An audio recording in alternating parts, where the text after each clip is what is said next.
What's up YouTube, Dale here from Zephyr, and today I am bringing you another combination utilising Blue Eyes White Dragon and Odion. Now, I'm not too sure whether people want to be calling this Apophis or Odion, so we'll go with either. But the idea behind this, and as I've mentioned so many times before, the best kind of hybrids for Blue Eyes is when their starter can be a level 4 or lower dragon or a level 4 or lower spellcaster. Now, there are going to be additional bits of synergy throughout the deck in general, because when Blue Eyes have access to something like Ancient Fairy Dragon, if there is a route to a field spell, which you'll need with the whole Odion side as well, it gives you double utility. Now, you'll see that as I go through the video, because the idea is that your ideal starter will be the Man with the Mark, which can then work you into the Odion cards, then bridge into the Blue Eyes cards, and off you go. On the flip side of that, if you don't open up one of your 6 routes to get to Man with the Mark, or technically 9 when you include the field spell, you then also have the ability to get to the field spell through the Blue Eyes cards as well, which makes it even more synergized. So, with all of that out of the way, please smash that like button, hit that notification bell, and subscribe. If you get the video above 50 likes in the first 24 hours, I'll also bring you a test and combo video so you can see how the two decks operate together and how it really does work. So with all of that out of the way, let's dive headfirst into the profile, show you what we've got, and explain why we've got it. Now, it is currently a 42 card main deck, but the idea is you've got so much synergy when you have ultimately like 9 starters for your Blue Eyes, and then about the same for your Odion cards. Once you get one or the others, you are able to start ticking, and it gives you a bit more of a control factor for the Blue Eyes strategy as well. So starting off with the Blue Eyes lineup, 2 Blue Eyes White Dragon and 1 Jet Dragon. Pretty standard on this one. The lineup doesn't really change. I can't imagine in any kind of scenario where you want to play a different lineup of this one. We've got triple Sage with Eyes of Blue, followed up by triple Maiden. And then, of course, entirely up to you as personal preference. I do like the option of the 1 Master. Yes, it is a brick early game if you can't get another level 1 tuner to the graveyard. But then it's one of them ones that if I do get to search it off for my additional summon off of the back of Wishes or anything else like that with a Sage already in the graveyard, it can be quite helpful. If you want to cut it down closer to 40, this is one of the cards you can sacrifice. Then, of course, you've got triple Wishes. So, obviously, the idea is you've got triple Maiden, triple Sage, and then triple Wishes all become your route to a starter. And the one big benefit you're going to get is when you have cards like Wishes, when you also have cards like Roar, Majesty, True Light that will lead you to Wishes or Roar or even Majesty, they're going to give you the ability to set a card. That's where the Odion cards really do come into their own, because with the field spell sets you 1 trap card from the deck, technically an Apophis card to be precise, but then your other Blue Eyes strategy can get you to a second trap card that can be set, or a second card that can be set, meaning you then get the additional effect off of the back of the field spell, which will work you into the ability of Temple of the Kings, and then that can give you the ability to activate your trap cards turn 1 and everything else in between. Then, of course, we've got the 1 Mausoleum, the 1 Roar of the Blue-Eyed Dragon, the 1 Majesty, and the 1 True Light. Now, in this particular strategy, what you need to do is you get to your Mausoleum, you use your additional normal summon, and then you don't really mind getting rid of it, because in the later games, yes, of course, an additional normal summon can come up and can be semi-helpful, but once you've already got that off of your first turn, and then you're moving into the Temple of the Kings or the Treasury of the Kings, you then don't really mind about replacing the Mausoleum. So that's it for the Blue Eyes lineup, relatively straightforward and simple. Moving into the Odion side. Now, you start off with triple Man with the Mark. This was one of the cards, as soon as I saw it, and I was like, it's a spellcaster, I know how this is going to work. So the Man with the Mark is your ideal starter for the entire strategy. It is still a great starter for your Odion side as well. But on normal or special, you get to take a Temple of the Kings or a spell and trap that mentions it from the deck and either add it to the hand or send it to the graveyard. You can only use this effect once per turn. While you control Temple of the Kings, this card and Apophis monsters you control cannot be destroyed by battle or card effects, and Temple of the Kings you control cannot be destroyed by card effects either. So that's really important, because the field spell Treasury of the Kings becomes Temple of the Kings while it's on the field. Another way that you can get to the Man with the Mark will, of course, be the Anubis, the Last Judge. So Anubis can't be normal summon or set, and it must first be special summon from the hand or graveyard if you have 3 or more cards in your graveyard with different names that are Temple of the Kings and or trap cards. So that's going to allow you to easier recycle your Majesty. You could technically, because Maiden has the ability to get your True Light from the deck, you can recycle the True Light back into the main deck and then just use summon back Anubis, so it gives you a 3k boss monster, and then you just use Maiden and get the True Light back again. If that wasn't enough, this has the ability to be sent from the hand to the graveyard in order to add a Man with the Mark from the deck to the hand. Then if a spell or trap cards you control is destroyed by card effect, you get to target 1 card your opponent controls and destroy it. It's a very nice aggressive monster that can come back from the graveyard and gives you a lot of recursion. We've then got the one Zerk. Now, this is obviously the Merciless Scorpion. This is actually really good, but it is a bit of a brick as well. It is your direct access to Temple of the Kings, because it can't be normal summon in this set, and it must be special summon from the hand by banishing a level 10 or higher monster from the hand or deck while you control Temple of the Kings. You can only special summon it once per turn, and keep in mind, Treasures becomes Temple, which is why it's really important. Then during your main phase, you get to add a Temple of the Kings or a spell that mentions it, again, giving you more access to the treasures.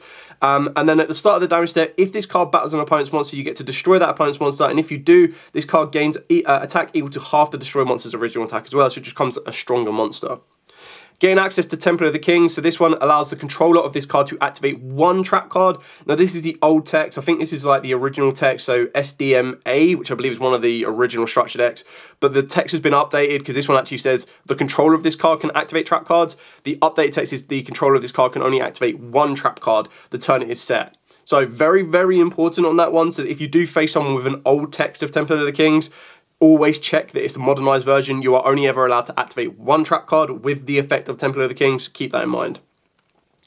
Now, I am playing 2 treasures and 1 terraforming. I know some people will like to play 3 treasures, and the reason for that is, yes, it is a hard to activate once per turn. Like, you can only activate a Treasure of the King once per turn, but the second effect to search is not a once per turn.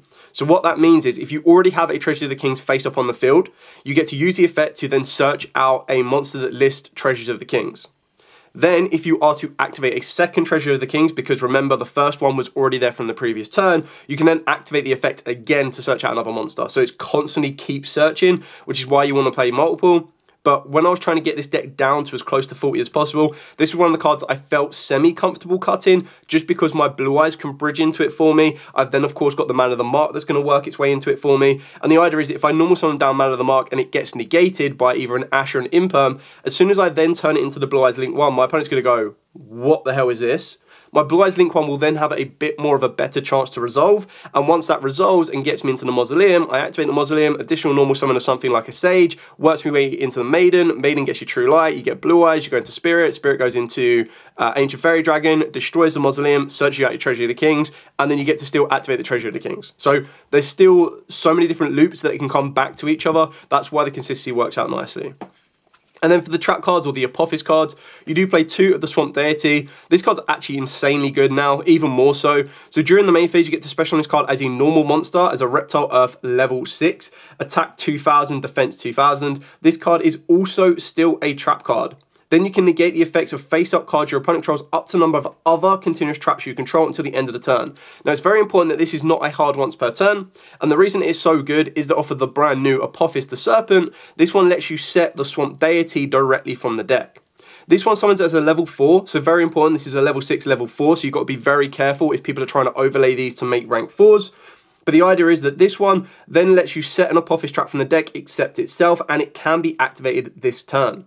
If this card is sent to the grave, you get to add an embodiment of the Apophis from the deck to the hand. Now, that is the original Apophis. I did have one to one side. Let me see if I've still got it. No, it's not in that one. But the idea is you could search out the original Apophis if you wanted to. It's not an absolute mandatory must-have, but that is kind of an option for you to look into.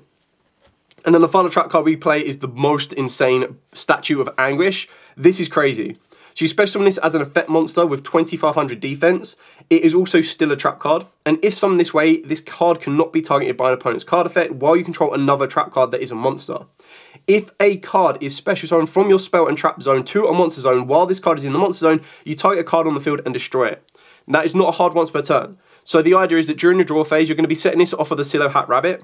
During the draw phase, you activate this, and then as soon as they start to present more cards to the field, you can activate your first Swamp Deity. This will then allow you to negate one card. It then lets you pop one card.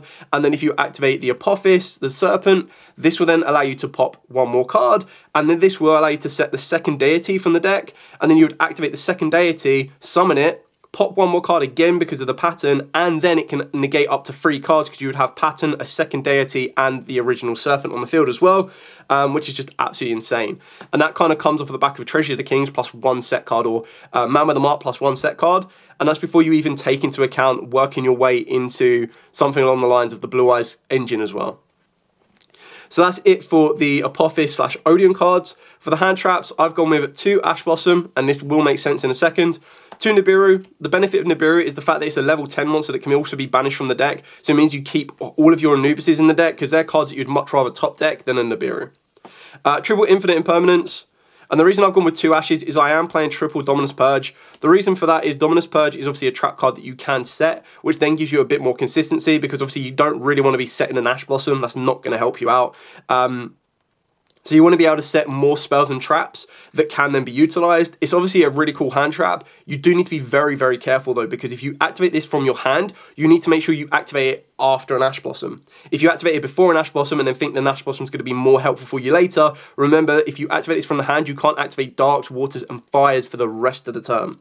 Luckily, Blue Eyes is pretty much all light, and then on the other side of that, your Odion / Apophis cards are all going to be Earths. So you're a little bit more protected from that one. You just need to be a little bit careful with what type of hand traps you are putting in when you're looking at stuff like Perulias or Fluoroses. Fluoros is a win, so you're absolutely fine on that one, but it's more so the Perulias if you do have access to them. So that's it for the entire hand trap lineup. Now we're going to move on to the extra deck. I will also show you a side deck at the end of the video as well. So for the extra deck, I decided to go with, let me just clear these out a little bit. So pretty standard for the Blue Eyes lineup. So these are your spirit targets. Speaking of which, playing 2 spirits. And then obviously off the back of Spirit, we're also playing the 1 Ancient Fairy Dragon. So the idea is going first, you'll go Spirit Dragon into Ancient Fairy Dragon. Remember, technically Ancient Fairy Dragon, if you do get Man of the Mark later on, can be very, very important because Ancient Fairy Dragon can special summon down the Man with the Mark. Because what you would do is you'll go into normal Blue Eyes combo, make Ancient Fairy Dragon. Ancient Fairy Dragon would destroy your Mausoleum, search you out the Treasures of the King. Activate the Treasures of the King. Treasures of the King will then allow you to set an Apophis trap card. You can then set another card, which at this point, hopefully you've gone through the True Light play. True Light will then allow you to set the second card you need. The Treasure of the King can then search you out Anubis. You can then use Anubis to get you the Man with the Mark. And then you can use Ancient Fairy Dragon to special summon down the Man with the Mark, which will then get you Temple of the Kings, which means you can then activate the first Apophis card. It basically means you don't need to go through the Scarret if you want to, and it actually gets a level 4 instead. So there's loads of different ways you can kind of bridge and work a way around it. I'm also playing the 1 Crystal Wing, as I still do like the option that my additional normal summon, whether that be a Sage, whether that be a Maiden, whether that be a Master, can then work me into a Crystal Wing, which means if I've already used the Ancient Fairy Dragon special summon effect, or if I don't need to do that, I can go into Crystal Wing.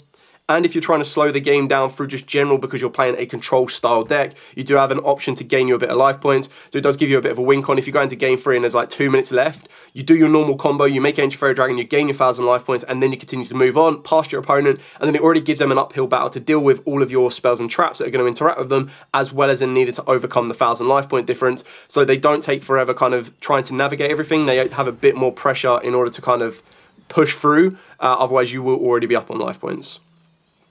Then for the other Blue Eyes cards, of course, you are playing 2 Spirit, pretty standard on this one, alongside the 1 Hieratic Seals.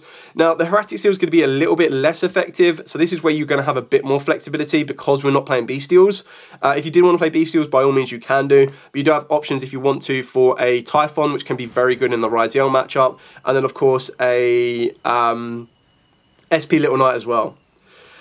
Then we are playing the 1 Link Spider. Now, the more and more I thought about this, I was like, this could be one that could get cut. But then I kind of thought that the way you want to do with your Odion strategy is you want to hold back the ability to activate your Apophis Serpent that turn. Like, you don't want to be activating that until you set up a negate. Because then what you're putting what you're pressurizing your opponent under is if they do decide to Nibiru you, let's say on the Ancient Fairy Dragon summon, you go, okay, that's fine. You can then summon out the Apophis. You can then use the Apophis, which will get you the Swamp Deity. The Swamp Deity can then summon itself out. You turn both of those into the Divine Serpent Apophis, which will let you reset both of the Apophis trap cards. You then turn the Nibiru token into a Link Spider, and then you use Link Spider plus the Divine Serpent Apophis to get you into your Rabbit, and then straight away you've played for a Nibiru, and off of that you're going to have both the Apophis trap cards, plus you're going to have access to the statue. So you're going to be able to set up more pops, more disruptions, and it allows you to play for a Nibiru and dictate where that's going to go. So we are playing 2 of the Divine Serpent Apophis, followed up by the 1 Silo Hat Rabbit, and then the final 2 cards will be your Neo and your Tyrant, because this just gives you a bit of an aggressive push. Not that there isn't an aggressive push with the Apophis cards, but they are going to be on the slightly weaker side, and you kind of want to keep most of them in defense. So you're going to want to make sure you're going into this Serpent Apophis, but then if you're adding a Tyrant Dragon to that field as well, Tyrant's just going to be able to clear, clear, clear, clear, and clear. Recycle your trap cards, which you're going to be playing in an abundance here. Like being able to recycle a Dominus Purge would be insane. And then that's going to allow you to push for game. So now I'm going to move on to the side deck. Let me just make sure I've got it in the Is this the side deck? No, it's not the side deck. There's the side deck. So, for the side deck, we've gone with Hand Trap of the format right now is Droll and Lockbird. You can main deck this. I say Hand Trap of the format, Droll and Lockbird plus Artifact Lancier. They're pretty staple in most people's side decks right now. And then you need some outs to spells and traps. So I went with the Lightning Storm and the one Duster. And then for my Ryziel matchup, I've gone with free Book of Eclipse. You don't have to play Book of Eclipse. You can play XYZ Encore, which would probably be a bit of a better option. I didn't want to rely on anything like a Ultimate Slayer because then that would dictate the extra deck, and the extra deck is actually semi-tight in order to try and sort it out. The other options that you can play would be a Gallant Granite. And the reason you would do that is this then gets you into your Lord of Heavenly Prison play, because you'd make a rank 4 with your original Apophis the Serpent, which is a level 4, plus your Gallant Granite. You'd search out your Lord of Heavenly Prisons, reveal this to protect all of your spells and traps, and then you activate a trap in the draw phase, summon down the Lord. Lord would then let you set any trap, and because you've got Temple of Kings, you can activate any of these the turn they're set. So you've got your Sanctum, your Imperial Iron Wall, and your D-Barrier, but these could be any trap cards that you choose. I decided not to go down that route. I wanted to go for a main or a side deck option of Solemn Strike. Like, I still like Solemn Strike. Maybe it's not necessary in this particular build, just for the pure fact that if you're going to go first with the Apophis cards, you don't really need a Strike. Strike's just going to be another added layer on top of the cake. Now, the final card that you can consider, this is your 15-card side deck, but a card that I wanted to mention that some people either side or they main, it really is up to you on that one, is the Verdict of Anubis. And the reason you would main this is because you can actually search it off of the back of the Man with a Mark, because it adds a card that lists Temple of the Kings in it. So this one is when your opponent activates a spell or trap card while you control 3 or more other spell and trap cards, negate the activation, and if you do, destroy that card. Then if you control Temple of the Kings, you can destroy as many monsters your opponent controls as possible. Inflict damage to your opponent equal to the total original attack of those destroyed monsters. So that's really, really powerful. And when you're like, whoa, 3 spells and traps seem like a lot, what you need to remember is, by the time you've got your Treasures of the King, you would have worked your way ideally into a Temple of the King, so you've got 2 already, and then all you need to do is have 1 more spell and trap, which can then be any of your Apophis cards. So you should be able to get access to your deity, or the statue, or of course the serpent. So it's actually very consistent and very easy to do, but I feel that it's one of the ones that if your opponent knows you have it, which 99% of the time they might do, there's some ways that can play around it. But yeah, that's something to consider. And one big thing that I should mention, just so for clarity that people are aware of this, the deity will negate on resolution. So what we mean by that is, just as a hypothetical, let's say your opponent activates Harpy's Feather Duster and you don't have access to your Man with a Mark. So your spells and traps are going to get destroyed, right? You would go Chain Link 1 Apophis Serpent, Chain Link 2 Deity. Keep in mind you would have to already have Deity set, so this is the first Deity you're going to have set. As you resolve this chain, your deity will summon as a monster. It will then non-target negate one of your opponent's cards. So you will negate the Harpy's Feather Duster because this is already a face-up trap card even before it summons itself. Then it would summon itself and resolve, and then setting you another deity. So you've been able to negate the Duster.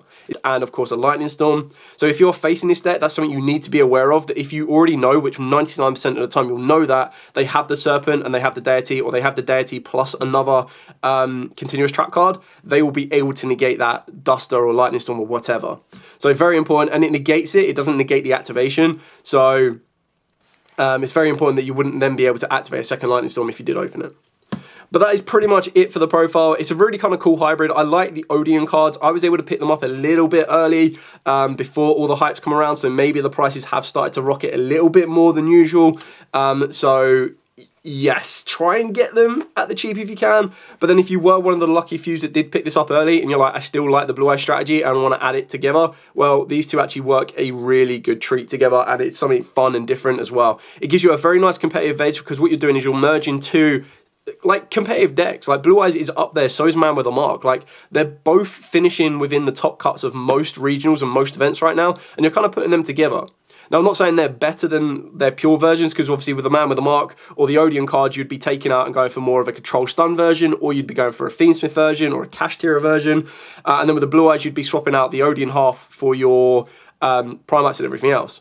But it's one of these competitive options that a lot of people are like, yeah, cool, they're playing Blue Eyes, I know how to stop this. And you go, here's some Odion cards. And they're like, what? Or you start with the Odion cards and they're like, right, cool, I know where this is going. And then you go into Blue Eyes and they're like, oh, that's not what I was expecting. So really kind of a cool switcheroo. I do like it. I've tried to do not try to like go out of my way to do as many Blue Eyes kind of hybrids as possible, but they just seem to keep working. Like, I keep seeing these cards and I'm like, damn, these are going to work with Blue Eyes. So this is why I think Blue Eyes is probably one of the best, if not the best structure deck that Konami have ever released. I know it's a bold statement, but what I mean by that is for the pure versatility, not the competitive value. Like if you look at structure decks, the competitive value, there are more back in the day with stuff like Monarch, Salamander X and everything else in between. But for the pure creativity and versatility, you could pick up a Blue Eyes structure deck and then you could play any particular type of strategy or variation that you wanted to. So it kind of allows you to be more of a flexible player rather than having to go down one direct route, and that's the only way you can play it. Anyway, thank you so much for watching. Like I said at the start of the video, if you want to see a test and combo video for this, get the video above 50 likes in the first 24 hours, and I'll be more than happy to bring it for you. But for now, as absolutely always, stay safe, and of course, happy dueling.